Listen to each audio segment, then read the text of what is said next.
Julian, let's stop by the church first, said Sabrina. Julian looked at his wife and smiled. They had been married for 9 years, and all those years they tried to have a child. They visited doctors and underwent examinations everywhere they could. They did everything, took every test, but it was all in vain. Sabrina suffered greatly and often cried. Julian tried to persuade her to agree to adopt a child from an orphanage. But his wife was against it. What kind of woman am I if I can't give birth to a child? What am I needed for then? Why did I come into this world? Then she read somewhere that she needed to go to church and ask for a child. She prayed several times. And then she somehow calmed down and stopped thinking about the child. And a month later, they found out that Sabrina was pregnant. It was such happiness that from that time on, Sabrina went to church every month. The child was born absolutely healthy, their daughter was already 1 year old, but Sabrina still visited the small church. Okay, dear, we'll stop by, Julian replied. Sabrina gently smiled at her husband. After the birth of the child, they began to treat each other even better, as if the child had strengthened their union and brought them closer together. When they arrived, Sabrina put a scarf over her head, wrapped herself tighter in the expensive fur coat her husband had given her for New Year's, and got out of the car. Julian stayed in the car.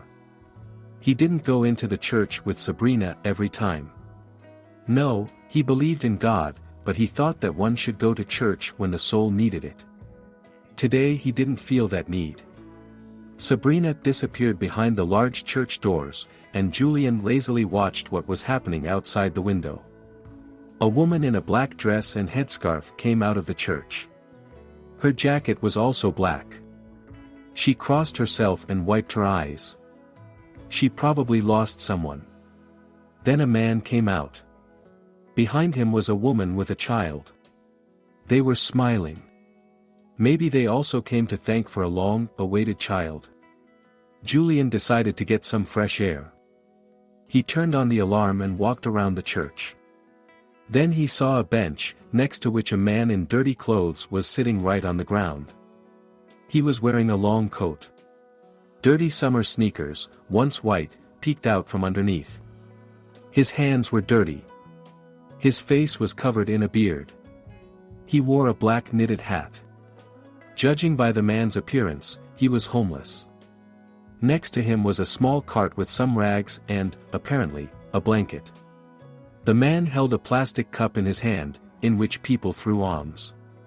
The man sat silently, not bothering anyone, and many didn't even notice him, only occasionally someone threw him some change.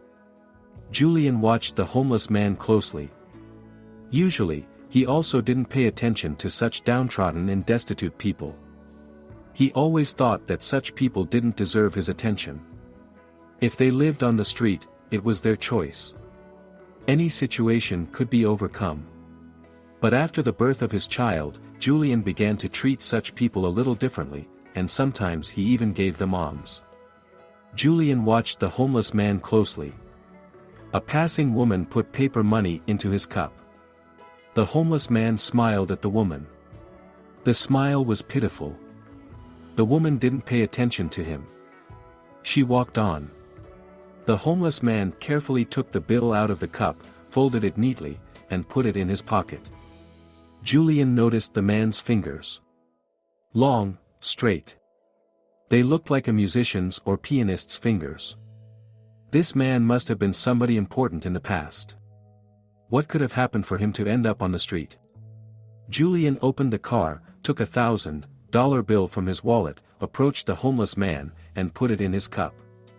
He stepped aside immediately, but suddenly heard a deep voice. "You are very generous. No one has ever given me such an amount. I am very grateful to you. And don't worry, I don't drink. I don't drink at all. But now I'll be able to buy food for a week. There's a small store a few blocks away. The cashier there is a very nice woman. She doesn't turn up her nose at me and lets me buy food. I can get hot tea and pastries there. It will last me more than a week. Thank you." God bless you. Julian turned to the homeless man. He was surprised that the man's voice was so unusual. Julian even thought he had heard it before. He hadn't intended to talk to the homeless man, but something compelled him to speak. How long have you been living on the street? The homeless man was surprised that this well-dressed man was talking to him. He answered, 3 years, but for about 2 years, I lived in the basement of a building. Then they noticed me, kicked me out, and put a big lock on the door. Now I can't find a place to stay. I sleep wherever I can. I haven't frozen yet, which is strange in my situation, but it would be better to leave this world. Julian watched the man intently. Why did his voice remind him of someone? But Julian couldn't figure out who. He wanted to keep listening to that voice. So, he asked another question. Why don't you have a home? What happened to you? The homeless man looked at Julian closely. I don't think you'd be interested in my story. Many people end up on the street. Various situations happen. It's so unpredictable. You could be a successful doctor and then lose everything in an instant. Everyone called you Victor for many years, and then suddenly you became an enemy and a nobody to everyone. There's not a single soul who treats you humanely. Is this story any different from the ones other homeless people can tell? Everyone has their own misfortune that caused them to fall. Julian felt his heart start to beat faster. He recognized that voice. He had last heard it about 10 years ago, but he had promised himself he would never forget it. You were a surgeon? Julian said quietly. The homeless man jerked his head up and looked at Julian closely, then nodded. Surprised that someone recognized me. Yes, I used to be a surgeon. But that's all in the past. Now I'm nobody. Julian silently watched the man. About 10 years ago, this man had saved his life. Julian had nearly died. The doctors hadn't diagnosed him correctly. Julian had appendicitis, but the surgery wasn't done in time. He developed peritonitis. The doctors said he had no chance, but Victor decided to operate on him. He brought him back from the brink. Before and after the surgery, the surgeon kept repeating that everything would be fine. You'll live a long and happy life, kid. And you'll do so many good things, so don't give up. You'll live. I won't let you go. And Julian survived. He had to have a small part of his intestines removed. But he was alive, and Julian promised himself he would never forget the doctor who saved his life. You saved my life. I remember you. I recognized your voice, he told the homeless man. The man lowered his head and mumbled, I'm glad I was useful to you once. But now I can't help you anymore. What happened to you? Why are you on the street? Julian moved closer to the man and crouched down. People looked on in amazement at the well-dressed man who was politely talking to a homeless person. But Julian paid no attention to anyone else. He was only interested in Victor. And the former surgeon began to tell his story. Everything was going well for him. He had a prestigious job, grateful patients, and a good salary. Then the accident happened, and Victor was at fault. His wife and daughter were killed. His wife was the daughter of a very famous and wealthy man in the city. Her father never forgave Victor for the death of his only daughter. He did everything he could to strip Victor of everything he had. And Victor lost the most important thing of all, his skill. He survived the accident but severely injured his hands. He was operated on even in another city, but no one could help. Victor was no longer a surgeon. After that, his life fell apart. No, he didn't start drinking. But strange things began to happen, one after another. After losing his job, he lost his car, his apartment, all his friends. Everyone turned away from him. He had no relatives, his wife and daughter were dead. His father-in-law hated him. He was alone in this world. That's how he ended up on the street. No one remembered him, no one thought about him. He just disappeared, and no one noticed. The only thing he had left was his passport. He kept it carefully hidden on him, but he didn't need it. Everyone had forgotten him, he had no home, no one, and nothing. Julian ran his hand over his face. Tears were streaming down his cheeks. People watched in amazement as he knelt before the homeless man and cried. Victor finished his story and sighed. He smiled slightly and said, "Young man, thank you for your kindness. But you've stirred up memories I want to forget. You're very kind. But let me go about my business. And I wish you luck. I'm glad I saved your life. That means it wasn't in vain. My name is Julian. Victor, I'm sure there are many people who owe you their lives. And I promise you, I won't leave it at this.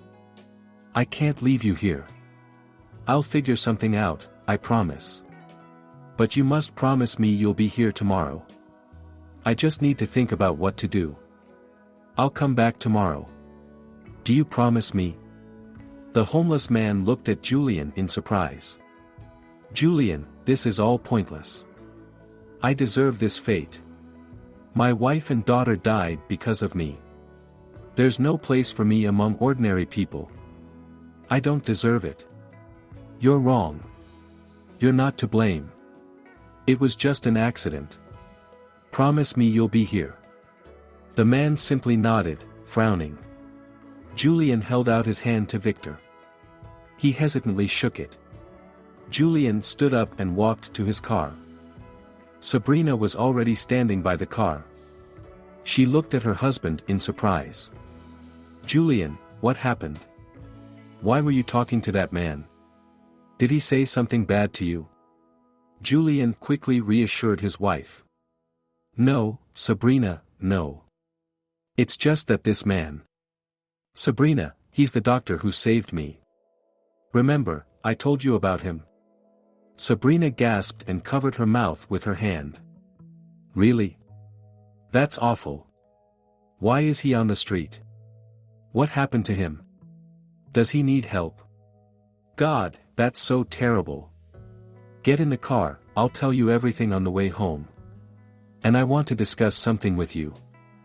I have an idea, and I'd be happy if you support me." Julian told his wife everything. She listened attentively, even cried a little. Then he shared his idea with her, and she supported him, which made him incredibly happy. The next day, Julian returned to the church. Victor was sitting in the same spot. It was snowing, very cold, and the man was completely frozen. Julian talked with him for a long time. Victor kept shaking his head. He didn't agree with Julian, but Julian was stubborn. Eventually, the man gave in. Tears appeared in his eyes as he finally nodded, agreeing with Julian. Julian put the homeless man in his car and drove away. People who witnessed the situation watched the departing car with amazement. Why did this man take the homeless guy? Who is he? Why does he care about this dirty beggar? But all these questions remained unanswered. Julian took Victor. He settled him in his one-bedroom apartment, which he had inherited from his grandmother. The apartment had been vacant for a long time. For some reason, Julian could never bring himself to sell it, as if something was stopping him. Now this apartment became a refuge for poor Victor. Julian helped him restore all his documents and got him registered there. He helped the man get cleaned up, gave him money to get by, and within a few months, Victor found a job. Yes, it was a small, low-paying position. But Victor found the job himself. Now he worked at a daycare center. He was a security guard, gardener, janitor, and general helper. But he liked the job. He enjoyed seeing the children and hearing their happy laughter. All the daycare staff loved him for his kindness and responsiveness. He was treated with respect and courtesy. Everyone sensed that the man was intelligent and educated. No one asked him about his past, but everyone felt he had a secret. And Julian was happy that he could help the man who had once saved his life, and Victor treated him like a son.